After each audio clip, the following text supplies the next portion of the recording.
Welcome to the Diane McClay Show, empowering life through choice. Get ready to discover new perspectives, motivation, and balance through Diane's compassionate storytelling and insightful discussions.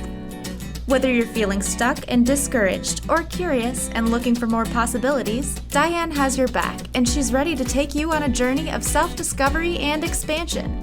Choice is powerful, and so are you. The Diane McClay Show starts now. Welcome in, everybody, to another episode of the Diane McClay Show, where we are here to help you empower your life and engage your choice. My guest today is Nadine Searle, and she is coming to us live from the United Kingdom. Nadine, thank you for staying up late. It's 9:30 p.m. your time. 9:30 for me, yes, and I'm still awake. Excellent. Nadine is a corporate trainer, an international speaker, and a host of the Calm Self podcast here on Transformation Talk Radio and on the member of the Cornelia Stephanie Media Group family. After working in a fast-paced job as an apprentice chef and in high-level sales, Nadine made a choice to step away from stress, reframe her life, and reclaim her health. Nadine is the teacher and the Nadine is the founder and trusted teacher of the Calmer Self Method, and she supports busy people who struggle with feelings of stress, overwhelm, and guilt. Again, Nadine, welcome in. Thank you so much. I'm so pleased to be here, Diane, talking to you about this. We've got so much in common. We do, and I've coined the phrase "Reframe Friday" here on Transformation Talk Radio and the Cornelia Stephanie Media Group. We just had a last 2 hours of amazing podcasters. It started with Two Girls and Plants, who talked about how food is connected to our mood, with Shannon and Adrian. Then we had the Crooked Climb, where Suzanne was talking about mind over matter, making things easier, making things more efficient, and having some self-accountability. And then Dr. Kate just closed us out with a beautiful, it was an awesome invitation to create a recovery moment from burnout. I wish you could have heard it, but she talked about that we are the creators of our own lives, and we get to choose how we function through that. So let's get started. I mentioned that you were a chef and that you were in sales and you stepped away from that. Give us a little history about why you stepped away and what you found since you created the Calmer Self. Yeah. You're absolutely right. I started off my working life as a chef, and everybody knows that's hectic and busy. I loved it, went from that into sales, and again, hectic, busy, 24/7 lifestyle. You know, you're on all the time, aren't you? Chasing targets, chasing the money and everything. I loved every minute of it. I was thriving on the adrenaline of it, but it was slowly killing me, you know, without being too dramatic. It definitely was. My mind and my body was telling me I needed to slow down, but I took no notice. I changed from that into teaching, which again is another highly stressful job. So I just went from one thing to another, thinking I was the most important thing on the planet and the world would stop if I took a break. But of course, it didn't, and I've taken a break, and I have learnt, because I had to listen to my body and my mind, because it wasn't functioning very well. I slowed down, I was burning out repeatedly, and I slowly started to listen and started to do things that helped my mind and my body and my soul. But it took me a long time. I was quite resistant to learn. And I always say to people, I learnt the hard way, so you don't have to. So I developed my Calmer Self method out of my own need. And I studied more with all the things that helped me. So now I can help others. Well, and that's great. And I think you touched on a couple of really important things. And Dr. Kate mentions this. I mean, her show is From Burnout to Recovery. Yeah. And on her show, she was actually talking to their guest, said, why do we have to go to that point where we almost break ourselves or we do break ourselves before we learn that lesson? So you mentioned that you learned the hard way so others don't have to. Give me 2 or 3 bullet points from the things that you learned that you can share with our listeners right now to cut to the chase and help their lives get a little easier. Yeah, I think they're a really good point, actually. It's really a question of just going, you don't have to do everything. You know, that was something that did take me a long time to learn. You can let other people pick up the slack. You can take a break. You can, as I say, the world won't stop spinning if you take a break. And you can actually say no. You know, again, quite a hard one to do for a lot of people, but once you start to just go, you don't have to do what what everyone asks you to do. I always feel quite flattered if someone asks me to help them or do something. So my tendency was go, oh yes, I've got to help them because they've asked me. But actually giving yourself permission to say no is very, very empowering. So I think, I don't know if that was 3 things I mentioned there, but a few things there that we can do to help ourselves. And I would say, listen to your body. It's talking to you all the time. And I didn't listen for so long. And we're going to get into some ways that we can interpret what our body is telling us. But I want to tag on what you just said about how you don't have to do it all, which also means asking for help. And I was just talking to another friend of mine who, there's a lot of us out there who don't really want to ask for help. Our judging voice tells us that we're not good enough if we ask for help. The sound of our judging voice is, well, you should be able to figure it out yourself. I remember being in 7th grade and learning math problems, story problems with my dad. And I remember getting really frustrated because I couldn't see how to bring the answer forward with the information they gave me. And it was a very harsh lesson, and it's taken me until I'm 50 to sort of let go of it. But he constantly kept tapping the math book saying, all the information you need is right here. You should be able to do this. Like, you don't have to ask anybody for help. And I think that was a pivotal moment for me, is that what he was trying to teach me is to understand how to use the language in the math in order to solve the problem. What I ended up learning, though, is I didn't ask for help. So I talked to a friend of mine about reframing that. And I talk a lot about choosing a different perspective and creating options for ourselves. So if you think of 10 friends that you have, and let's assume that 8 out of those 10 are go-givers, they thrive on helping people, that's their mission in life, it's their purpose. Well, if you always do it yourself, in reality, you're denying those 8 friends the opportunity for themselves to shine and for them to live in their purpose. Yeah. So my reframe, and I'd like you to comment on it, my reframe is, you can, instead of saying, I'm asking for help, what if you said, I'm allowing someone else to shine or to do their thing in their purpose? Talk to me a little bit about how that lands for you. I really love that. And it's so true, isn't it? If we think of it that way, because people do think they're being a bit weak, showing a bit of vulnerability, don't they, when they ask for help. So reframing that, like you say, and actually giving someone an opportunity to help, to shine, to show their value and their worth, and the fact that they care about you, they want to help you. That makes such a difference. And that actually is the way to look at it, isn't it? Because you and I are probably the same. If someone asks us for help, we're really happy to help. If we can't, then we will say so. But actually, if we can, we want to, especially if it's someone we care about, isn't it? We want to help. So it is a wonderful thing. It makes the world go round, doesn't it? That sort of give and take. So yeah, I totally agree with you on that one, Diane. Brilliant. Right. And another perspective, for me, you and I have talked offline about how nature, I even see a beautiful picture on your wall behind you, perhaps a waterfall or a sunlight coming through the trees. It's actually the light shining through in a forest. It's through the trees. So nice. I love it. That ties in nicely, because I had our producer bring in a couple of nature photos to kind of be the background of this part of the conversation. But you and I bonded over nature. We both feel very calm in nature. I personally go to nature to relieve some of my stress, whether it's a all-out power hike or whether it's just going to sit amongst trees. And one of my pictures today is a light coming through the trees. Perfect. And in English, we don't have one word that describes that, but the Japanese have a word, and it's called korambai, right? Okay. And it's korambai is literally the light, dancing or filtering through the forest. Beautiful. Right. I don't know how you can not feel calm and not feel peaceful when you see a sunset, when you sit in the forest, or when you see the fall foliage, we're in autumn now. So that's starting to show up for us. Yeah. So talk a little bit about connecting the calmer self. Talk about nature, the calmer self, and what you've discovered on your journey, how those come together that people can implement in their lives.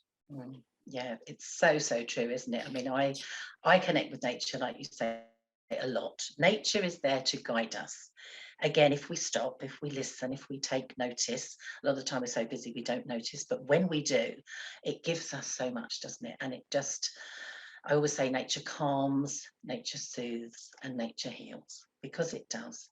And you don't need to understand why, you just need to let it be. Like you say, spending time in nature, whatever you're doing, you will feel better, because there's a chemical reaction, isn't there? We swap carbon dioxide and oxygen, don't we? And also nature will take our negativity away. Trees will do it for us, water will do it for us.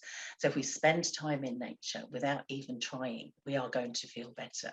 So it's just beautiful. And you're absolutely right, you know, that light through the trees, I can't remember what you called it, but I will learn it. It's just so beautiful. I was walking my doggies this morning in the woods out the back of me, and the sunlight was starting to come through, and it's just a joy, isn't it, to see that light, to feel that light. And I felt a little bit of warmth. So we're getting that soothing, and nature invites you just to pause for a moment. And I'm big on the pause. Just take a moment to look. You know, like you say, the leaves are falling from the trees. They've just started here. And that's an invitation for us to do the same, isn't it? Just let things fall, let things drop, let things go. Even if it's only for a second. That's what nature gives us. Well, and I like how you just translated that. And nature, you know, when you experience something in nature, it doesn't just last in that moment. You know, we take a picture, we share it with a friend, we tell someone a story. The more we can reconnect to that moment in our daily lives, especially when we're in a high stress situation, you know, if we just breathe, and we think, man, that sunrise 2 weeks ago was fantastic. Or I remember the smelling of the air when I walked outside. Even if you're in the middle of the city, we can actually recreate a platform from which the calmer self can be activated. Isn't that right? Yes, you're so right. What happens when we look at a sunrise or a sunset, like you say, you know, when we stop and look, we stop and we look, even if it is only for a second. And like you say, it can be in a busy place, it can be in a quiet place, but we are naturally just looking. And how can you not be in awe of nature and the beauty that we have around us? When you look at the moon, we've not long had a full moon, you know, looking at a beautiful, bright, glowing moon, you know, you're bathed in its beauty and its glory, aren't you? So it's just lovely, and you can't help but just take that moment to enjoy it. And if you rush off again, that's fine, but you take that moment and you come back to it. That's the way I always look at it. You can have a moment, you can get busy again, but you can come back. It's always there for you. Well, and I have two words on the back of my wall for the listening audience. You can't see my audience right now. One is choice and one is courage. And I want to connect using the power of choice to not only create these pauses, but to leverage them and activate them so that we don't burn out in our workplace, so that we don't get angry at our family. So can you do that for me? Can you connect choice to your calmer self, and maybe share a couple of tips that if people it's Friday in the United States on the East Coast, people leaving, they're in traffic, they're in the busy work. What is something people could do in their cars right now safely to kind of start to choose to create that space, or that leaf falling, that drop type experience? Yeah, it's simple. Everything that I teach is simple and quick normally. And you're right, it's choice. It's empowering, isn't it, to have that choice? And we always have a choice. And what I always say to people, first of all, and like you say, if people are driving, you know, we're not going to close our eyes and go, that's not happening. We are just going to notice. So you just tune in to you. And this is one of the things I teach. I call it recognize and release. So it's tuning into how you feel. Notice when your stress is rising. Notice, you know, get familiar with your triggers. Get to, you know, if you're in traffic, as a for instance, you know, you might be getting a bit stressed, but just notice it.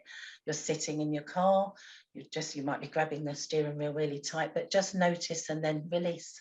You can just hold it a little bit. You don't have to hold things so tight. Roll your shoulders back. Just do whatever you want to do, just to change your posture, change what's going on for you. Shout and scream if you want to. You know, that's good. Release. Whatever you want to do. It's very, very therapeutic sometimes just to scream. Stamp your feet. Shake your hands out. You know, move is really good. You don't have to do big movements, just a little bit of movement. And I always say, breathe. And when I say breathe, it's not about taking the big breath in, because if you do it now, that's not very relaxing. It's about the breath out. It's about breathing out. That's the bit that naturally relaxes you. So if you do nothing else, breathe out. And that's part of the release. Exactly. Yeah. I love that you call attention to that. So everybody who's listening right now, let's just do that. Let's just take a second. Let's breathe in through our nose and then just release it, In yoga, they call that a lion's breath. If you open your mouth and stick your tongue out. Yes. Which is lovely, right? Isn't it? It's lovely. Which is a way, it's a way to get the throat muscles and the mouth muscles to also participate in the breathing. So recognize and release. I love how simple you just made that for people. Awareness is one of the first steps that I teach when we talk about using courage and using choice to create options for ourselves and to set ourselves up for choice.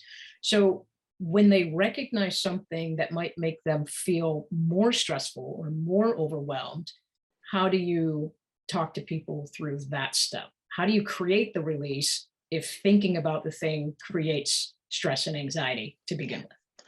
And it does. This is where the courage comes in. I think it takes a bit of courage to actually start to recognize your emotions, your feelings. We are very good, and I think we spend most of our life being taught sometimes, don't we, to push our feelings away. So to actually do that, recognize, you're absolutely right, it takes courage. So what I say to people is actually, be brave. Every emotion is fluid, it's flowing, it's moving, it's not going to stay there, even if you're bringing up things that are a little bit scary. And it's part of what I teach in my Calmer Self method, to sit with difficult emotions. So be brave, bring it up, because I also teach people how to then soothe themselves and settle themselves. So it's learning that technique. Then you have the courage to actually go, right, whatever's going on. And I almost say to people, like, bring it on. Whatever life wants to throw at you, you can be brave enough. You can have the courage to face it. Know that you can cope with it. Know that even if the stress builds in you, whatever patterns and habits you've got, they can still come up, even if you've learned to deal with things. Let them happen, because you know how to soothe and settle yourself. And that's what I teach. And it is very, very simple. It's almost as simple as the little breath that we did, actually, to learn how to. It's like a soothing stroke. I almost see that exhalation, like soothing everything, mind, body, and soul, just with that exhalation. So it's soothing and comforting. And not waiting until the last part of the day to do that, right? I mean, if we're going to change how our mind, our body, our soul, and our spirit react to things around us or respond to things, we have to actually practice it over and over again, right? Yeah. So I'm assuming that you're encouraging people to start their day with this. And then, there was a time I had a mindfulness bell on my phone. It was just every hour it would go off. And it was a reminder to me to stop and check in with my body and see what was going on. And it's amazing, when I had that outside reminder, like, I realized how tight I was in my gut or in my shoulders or, in my neck. So let's talk about how people can create a pattern, little, small, simple things of recognizing what's happening in their body and then creating that release. Right. Yeah. So I know a lot of people hear this all the time, but I think it's important to keep bringing it back up so we can practice. Yeah, totally. And it is about practice. Everything is practice, isn't it? And I love the fact that you can have a little alarm going off every hour to remind you. That is a perfect way of doing it. If you can check in with yourself every hour, perfect. Some people might not do that. Some people might not want to. But whenever you remember, this is what I say to people, you build it up. It's one step at a time. When you remember, when you start to feel yourself building, like you say, do something about it before it gets too much. That's what we can learn as well. Notice how it builds in you. Notice your triggers. Get to know what happens with your body and your mind. And then you can actually stop it very simply. And I call what I teach snatching a moment of calm, because it is exactly that. Whenever you notice, just snatch a bit. Have it. Is yours. It's your right to have that. Give yourself permission just to take a moment. And this is what we don't do all the time. We think we need to be busy all the time. A lot of people that come to me go, I'm really, really busy. I'm really stressed, but I can't stop. But actually we can. And it doesn't have to be for long. A lot of people think we've got to meditate for an hour at a time. We don't have to. We can do a few simple breaths. As I say, snatch that moment of calm whenever you notice, whenever you feel like it. If you've got an alarm telling you to, brilliant. But just do that. And the more you do it, you're giving your mind, body, and soul that little break. If it's a minute, if it's a second, if it's 5 minutes, 10 minutes, doesn't matter. You're just switching off. Then you come back, but then you do it again. Right. So you do it as many times as you can think of in the day, and it does you the world of good. You know, it snatched that moment of calm amongst your chaos, right? We like recognize that you have chaos in your life. And then, you know, in my head, I just saw this image of kind of the metaphor of picking the low-hanging fruit. You know, if it means, you know, walking outside for a little bit and then coming back, that's fine. My partner used to work for UPS, which is a package delivery service, and I'm sure you know about it. And they worked the midnight shift. And so, but there were people that just completely irritated her about everything they were doing.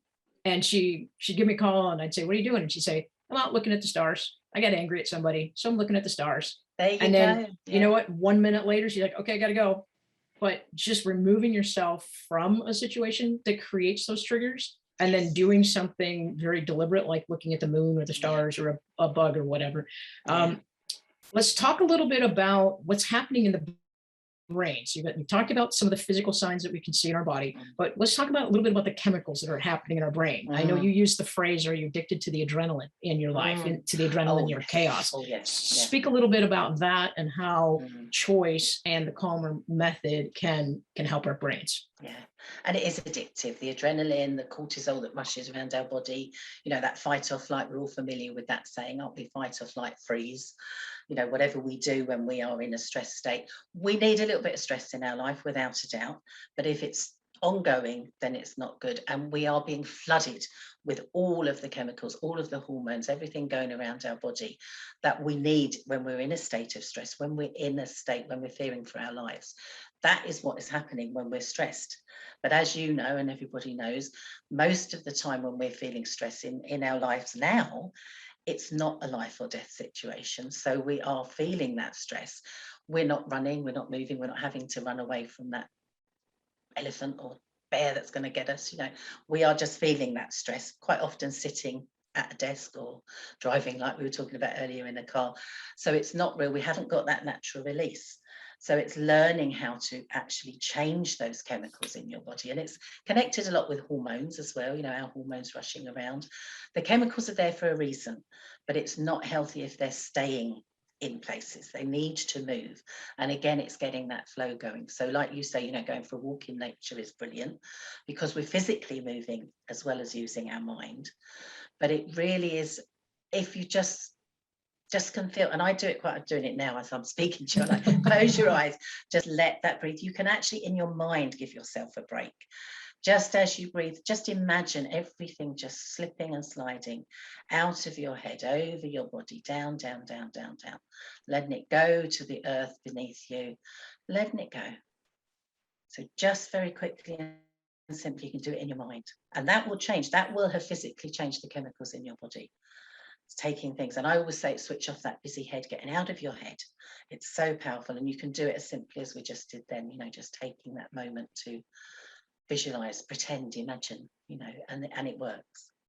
Well, and I think that's a great reminder that literally took about 10 seconds for you to take, just to speak through that. I was watching a show the other day of kayakers going over just ridiculously tall waterfalls, but that's the metaphor that came into my head, is you literally go over it, but you let the water carry you. The water's going to take you down. The water's going to hit the rocks on the way down. And eventually that kayaker is going to eddy out. They're going to find calm water after they go through the big rush of whatever that they deliberately decided to do. So I think it's that concept of choosing to move, choosing to think about things differently, choosing to breathe, choosing to be very deliberate in your life, right? Yeah, choosing, exactly that word. You know, I'm big on choice, so are you. It's choosing how you react. You know, you don't have to react the way you always have done. You don't have to react in a stressful way. You choose. How I always say, it's almost like you come into the breath, you come into that awareness of what's going on for you, and you come out choosing whatever way you want to be. It's your choice all the time. And I find that when you actually leverage the power of choice, that also shifts how you feel things. I think when we're stressed, when we're anxious, we feel like we have to do things because we have no other choice. And one of the most powerful things that I've discovered, and I coach my clients on, is that when you can create options, then you can create your own choice. And when you choose something from your own options, So for example, I can choose to get mad at that driver who just cut me off, or I can choose to let it go, right? I can decide what serves me, or I can decide what doesn't. Then I think that already starts to connect to that platform of the calmer self. It's my choice. I'm in my power at that point to decide how I go forward. That is the thing. Choice is your power, isn't it? It's empowering to give yourself that choice. And like you say, we've always got a choice. We can do whatever we want. And again, it's just getting used to that and exercising that. You know, we've got to do it more and more often. And then it becomes second nature, doesn't it? That's the way to do it. So it's the courage to change and also to choose. Now, you support a lot of professionals and busy people, families, moms, business people. Let's talk a little bit. We've got a couple minutes left. Tell people what you do in a nugget, how they can find you, and then I'm going to give you a chance to do the last words. Lovely, lovely. Well, people can find me by looking at Calmer Self. I've got a website. On that website, there is actually a free meditation that is a nature meditation. I do mindfulness walks, and this is in amongst the bluebells using nature. So that is there for people to actually get free if they want to. But what I do is I teach people a 6-step program, the Calmer Self method, and it covers a lot of what we've talked about and more. So people can then build up a toolbox of coping strategies so that they can actually cope with everything that life throws at them. Right. And we're only scratching the surface right now. So again, if you feel like this is hard or it's difficult, contact Nadine at her website, thecalmerself.uk. Is that right? Yeah, .co.uk. That's right. Yeah. .co.uk. That's right. And then keep in mind, so October 18th, we are super excited that we have a one-stop shop where you can connect to all of the Cornelia Stephanie Media Group hosts, Nadine and her Calmer Self method, myself, and other people. So stay tuned. We'll be dropping some hints about how you can get our new app on the Google Play Store and the Apple Play Store as well. Nadine, I'm going to have to say goodnight to you, but thank you for being here. Thank you so much. I've loved chatting to you, and I hope it's helped people to hear what we can do together. Absolutely. Thank you. And let's do this again. I'm Diane McClay with the Diane McClay Show, and we are here to empower your life and engage your choice. And we're connecting that to the calmer self. And Nadine and I are going to remind you to breathe, recognize, and release. Thanks for being here. Thank you for listening to the Diane McClay Show, where you are empowered to enact change in your life through choice. You know that little voice in your head that's been telling you to pursue that passion project? Or maybe it's been screaming for you to go outside and explore the great outdoors. That voice is you, and you deserve to be heard. Listen, make a choice, make a change, and watch yourself grow. For more information about Diane or to work with her personally, visit dianemcclay.com.